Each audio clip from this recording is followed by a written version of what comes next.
Movie की शुरुआत में हम एक आदमी को देखते हैं जिसका नाम लेस्टर बर्मन है, जिसे अपनी बेटी के फ्रेंड से प्यार हो जाता है और वह उससे गपागप करने के लिए किसी भी हद तक जा सकता था, जिसे उसकी मौत के करीब ले गई। क्या वह खूबसूरत लड़की को हासिल कर पाएगा, जानेंगे हम। इस मूवी में हमें दिखाया जाता है कि लेस्टर बर्मन, जो अपनी वाइफ कैरोलिन और अपनी इकलौती बेटी जिनके साथ रहता था, लेस्टर और कैरोलिन एक दूसरे से काफी नाखुश थे, क्योंकि उनकी शादीशुदा जिंदगी कुछ ठीक नहीं थी। इसलिए जिन भी अपने पेरेंट्स से नाखुश रहती थी, लेस्टर एक मैगजीन कंपनी में काम करता था, मगर कंपनी अपने बढ़ते खर्च और बुरे समय से गुजरने के कारण अपने नौकरों को निकाल रही थी, जिसमें लिस्टर को कंपनी के मैनेजर और मेहनत से काम करने के लिए कह रहा था। एक दिन जब डिनर के बाद लिस्टर और जिन बात कर रहे होते हैं, तो पड़ोस वाले घर से एक लड़का जिसका नाम रिकी था, वह उनकी वीडियो रिकॉर्डिंग कर रहा था, मगर लेस्टर को इस बात का जरा सा भी पता नहीं था। रिकी अपने फादर फ्रैंक, जो यूएस आर्मी में कर्नल थे, वे लेस्टर के पड़ोस वाले घर में आकर रह रहे थे। रिकी अक्सर ही अपने आसपास वाली चीजों को रिकॉर्ड कर रहा था। विकी नशा करने का बहुत आदी था, किंतु रिकी के फादर बहुत डिसिप्लिन थे,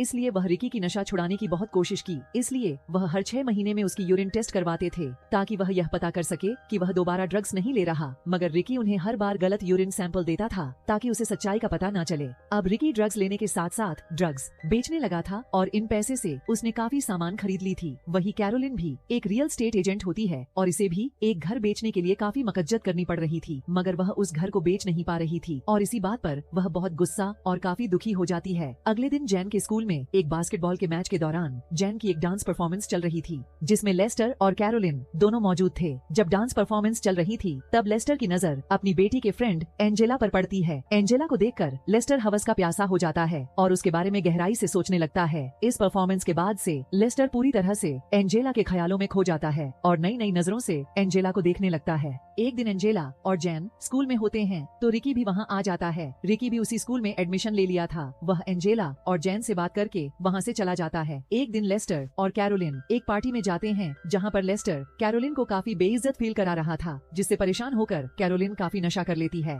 और एक आदमी जो रियल स्टेट का एक नाम की हस्ती होता है, कैरोलिन, उसके साथ थोड़ा सेट हो जाती है, जिसे देखकर लेस्टर विकी के साथ स्मोक करने के लिए बाहर चला जाता है, जिससे विकी की बातों में लेस्टर काफी खुश हो जाता है और दोनों एक दूसरे के काफी अच्छे दोस्त बन जाते हैं। इसी दौरान लेस्टर को पता चलता है कि विकी और जैन एक ही स्कूल में पढ़ते हैं। उसके बाद लेस्टर कैरोलिन के साथ वहाँ से चला जाता है। जब जैन के पेरेंट्स घर वापस आते हैं, तब वहाँ जैन के साथ एंजेला आई होती है, जो उस रात जैन के घर रुकने वाली थी। जब लेस्टर फिर से एंजेला से मिलता है, तो वह फिर से एंजेला के साथ हवस के प्यास में खो जाता है और वह एंजेला को एक किस कर रहा था। जब लेस्टर को पता चलता है कि एंजेला आज रात यही रुकने वाली है, तो लेस्टर जैन के रूम के बाहर खड़ा होकर एंजेला की सारी बातें सुनता है। एंजेला जैन से कहती है कि तुम्हारे डैड बहुत हैंडसम हैं। अगर वह जिम जाकर अपनी बॉडी को थोड़ा मस्कुलर बना ले, तो वह लेस्टर के साथ एक दिन डेट पर जाएगी। यह बात सुनते ही लेस्टर अपने सारे कपड़े उतार कर कसरत करने लगता है। उसी रात लेस्टर को एंजेला के लिए एक हवस का सपना आता है, जिसमें एंजेला गुलाब की ढेर सारी फूलों से भरी हुई टब में नहा रही होती है। तब लेस्टर भी वहाँ पहुँच जाता है। यह सब लेस्टर सपनों में देख रहा था, जिस कारण वह सोते हुए अजीब हरकतें करने लगता है, जिससे कैरोलिन नींद से जाग जाती है। लेस्टर के इसी हरकत की वजह से उसे भला बुरा सुनना पड़ता है और इस बात को लेकर उन दोनों में कहां सुनी हो जाता है।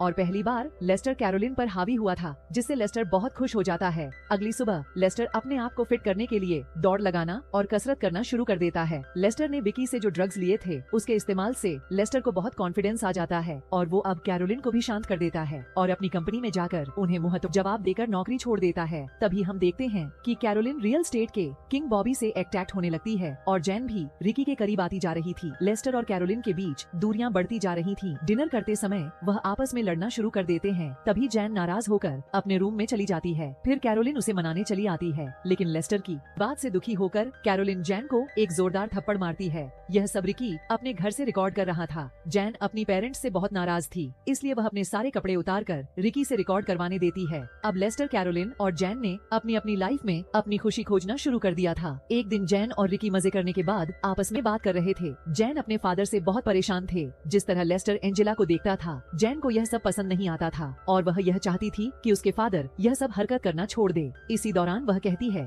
कि अगर कोई होता है जो उन्हें इस काम पर सजा दे सके, तब रिकी कहता है कि तुम चाहती हो कि मैं उन्हें मार दूं, जिसके लिए जैन तैयार हो जाती है और रिकी को $3000 देने की पेशकश करती है। एक दिन रिकी के फादर उसके कमरे में आकर वहाँ की तलाशी लेना शुरू कर देते हैं। वहाँ पर उन्हें रिकी का कैमरा मिलता है, जिसे वह रिकी के द्वारा रिकॉर्ड किया गया वीडियो को देखना शुरू कर देते हैं। वहीं दूसरी तरफ कैरोलिन लेस्टर से बोलकर जाती है कि वह एक जरूरी मीटिंग में जा रही है, पर बॉबी के साथ इस रेस्टोरेंट में पहुंच जाती है जहां पर लेस्टर अपनी नई नौकरी कर रहा था और वह बॉबी और कैरोलिन को रंगे हाथों पकड़ लेता है और वह उसे कुछ नहीं कहता और धीरे से कैरोलिन की इंसल्ट कर देता है। अब कैरोलिन की हालत धोबी के कुत्ते जैसी हो चुकी थी। घर की न घाट की लेस्टर कैरोलिन को तो पकड़ लिया था, पर बॉबी उसे छोड़कर चला जाता है, जिससे कैरोलिन बहुत दुखी हो जाती है। उधर रिकी के फादर को रिकी और लेस्टर की दोस्ती पर शक होता है, क्योंकि उसने रिकी के द्वारा रिकॉर्ड की गई वीडियो को देखा था जिसमें वह लेस्टर अपने पूरे कपड़े उतार कर कसरत करते हुए देखता है। फ्रैंक इस बात को गलत तरीके से समझ लेता है। उसे लगता है रिकी और लेस्टर एक दूसरे से सेक्सुअल रिलेशनशिप में है, जिस बात से फ्रैंक को बहुत आघात पहुंचता है। उसी रात फ्रैंक लेस्टर और रिकी को एक साथ देख लेता है, मगर फ्रैंक जो देख रहा था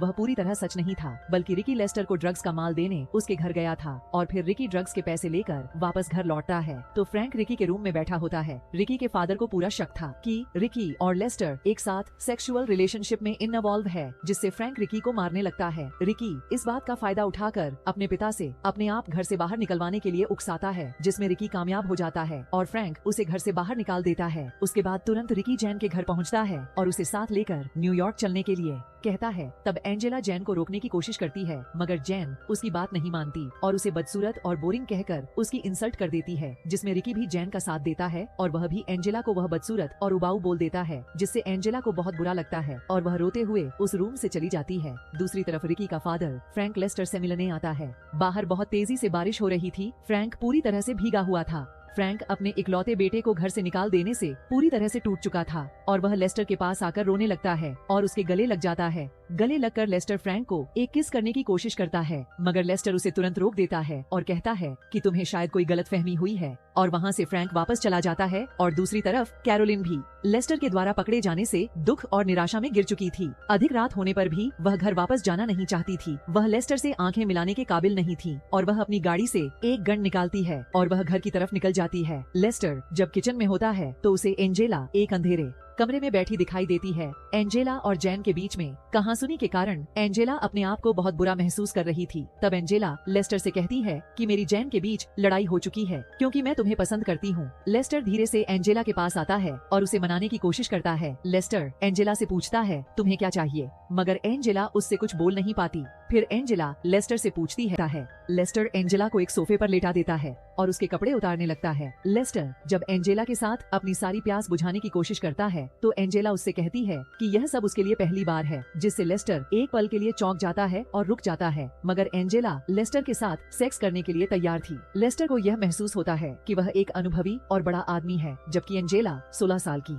एक मासूम लड़की है, जो लेस्टर और एंजेला के बीच एक मासूमियत की दीवार खड़ी कर देती है, जिसका और लेस्टर अपने परिवार की फोटो देखकर खुश होने लगता है। और तभी एक गन शॉट की आवाज आती है और सामने वाली दीवार पर खून चला जाता है। गन शॉट की आवाज सुनकर ऊपर कमरे में मौजूद जैन और रिकी भी नीचे आते हैं, जहां उन्हें लेस्टर की बॉडी खून से लथपथ दिखाई देती है, जिसे देखकर रिकी एक अजीब सा रिएक्शन देता है। गन शॉट की आवाज से एंजेला भी वहाँ आ जाती है, जो कैरोलिन बारिश में भीगती हुई दिखाई देती है और वह वहाँ आकर लेस्टर की कपड़े को पकड़कर रोने लगती है। यहाँ पर हमें लगता है लेस्टर को कैरोलिन या जैन या रिकी ने मारा होगा, मगर उस दौरान वे सब उसके पास भी नहीं थे। फिर हमें यहाँ दिखाया जाता है फ्रैंक को, जिसने खून से सने दस्ताने और टी शर्ट पहने हुए थे, लेस्टर को मार देता है और फिर सीन की इन अल्फाजों के साथ ही लेस्टर की कहानी का अंत हो जाता है।